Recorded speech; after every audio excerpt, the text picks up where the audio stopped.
Hola, muy buenos días. Vamos a dar comienzo a nuestra lectura espiritual. Lectura continuada del libro de los Hechos de los Apóstoles, capítulo 14. ¿Estamos listos? Vamos a comenzar. En el nombre del Padre, del Hijo y del Espíritu Santo. Amén. En nombre de nuestro Señor Jesucristo. Así sea. En Iconio ocurrió lo mismo. Pablo y Bernabé entraron en la sinagoga de los judíos y hablaron de tal manera que un gran número de judíos y griegos abrazaron la fe. Pero entonces los judíos que se negaron a creer excitaron y envenenaron los ánimos de los paganos contra los hermanos. Con todo, permanecieron allí un buen número de días. Predicaban sin miedo, confiando en el Señor, que confirmaba este anuncio de su gracia con las señales milagrosas y los prodigios que les concedía realizar. La población de la ciudad se dividió, unos a favor de los judíos y otros a favor de los apóstoles.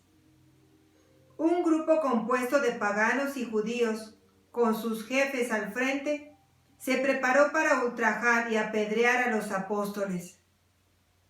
Ellos, al enterarse, huyeron a la provincia de Licaonia, a las ciudades de Listra, Derbe y alrededores, donde se quedaron evangelizando. Había en Listra un hombre tullido que se veía sentado y con los pies cruzados.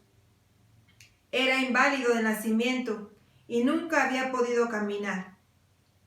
Un día, como escuchaba el discurso de Pablo, éste fijó en él su mirada y vio que aquel hombre tenía fe para ser sanado. Le dijo entonces en voz alta: «Levántate y ponte derecho sobre tus pies». El hombre se incorporó y empezó a andar. Al ver la gente lo que Pablo había hecho, comenzó a gritar en la lengua de Licaonia: «Los dioses han venido a nosotros en forma de hombres». Según ellos, Bernabé era Zeus y Pablo Hermes, porque era el que hablaba. Incluso el sacerdote del templo de Zeus, que estaba fuera de la ciudad, trajo hasta las puertas de la misma toros y guirnaldas, y de acuerdo con la gente quiso ofrecerles un sacrificio.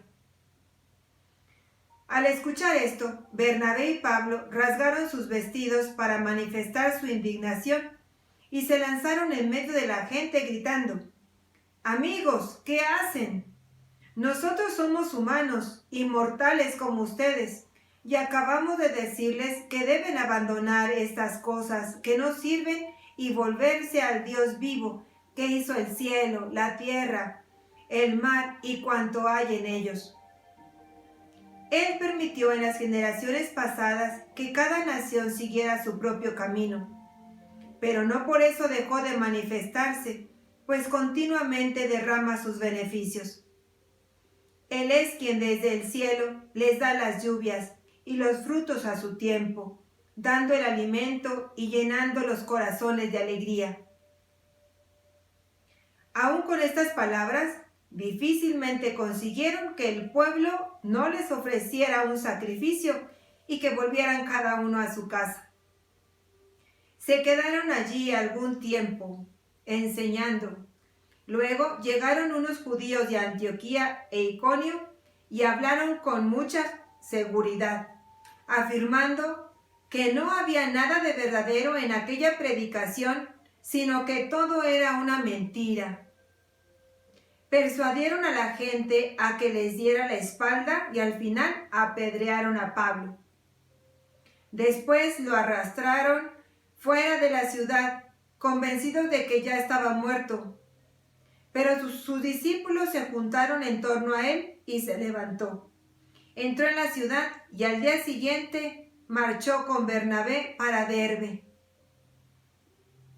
Después de haber evangelizado esa ciudad donde hicieron muchos discípulos, regresaron de nuevo a Listra y de allí fueron a Iconio y a Antioquía.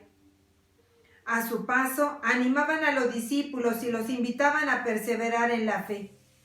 Les decían: es necesario que pasemos por muchas pruebas para entrar en el reino de Dios. En cada iglesia les hacían designar presbíteros y después de orar y ayunar, los encomendaban al Señor en quien habían creído. Atravesaron la provincia de Pisidia y llegaron a la de Panfilia.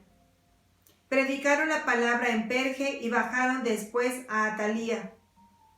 Allí se embarcaron para volver a Antioquía, de donde habían partido, encomendados a la gracia de Dios para la obra que acababan de realizar. A su llegada, reunieron a la iglesia y les contaron todo lo que Dios había hecho por medio de ellos y cómo había abierto las puertas de la fe a los pueblos paganos. Permanecieron allí bastante tiempo con los discípulos. Palabra de Dios, te alabamos, Señor. Bueno, pues yo no sé si tú has pasado por algo así semejante como San Pablo. Primero, que te quieren hacer creer como Dios, y después que tus enemigos logran que todos los demás te apedreen. Bueno, si es por Cristo, bien vale la pena. Que Dios te bendiga, cuídate mucho. Y no te olvides de compartir, y si no te has suscrito, pues dale like y a suscribirnos. Hasta luego, bendiciones.